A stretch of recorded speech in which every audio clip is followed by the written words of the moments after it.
বাংলাদেশে কোটা ছাড়া চাকরি পাওয়া প্রায় অসম্ভব।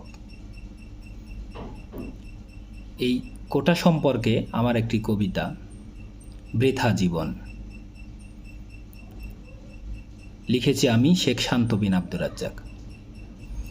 পরখ করে দেখতে পারো, নই আমি নই নারী, এই যে দেখো গোপটা খাটো, লম্বা আছে দাড়ি।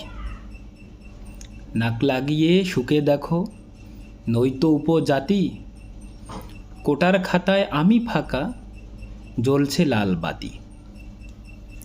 পিতা মাতা আসেন জেতা, কেউ তোলেনি পটল, ইতিম হলেও গতরে খুব থাকতো কোটার বল।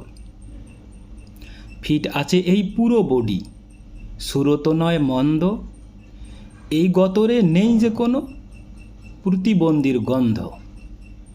ছিল না কেউ মুক্তিযোদ্ধা, নানা দাদা বাপ, সে কারণে হয়েছে আমার ভীষণ মহাপাপ। তাই বুঝি এই পুরলো কপাল, পাক ধরেছে কেশে, কোটা ছাড়া বৃথা জীবন সোনার বাংলাদেশে।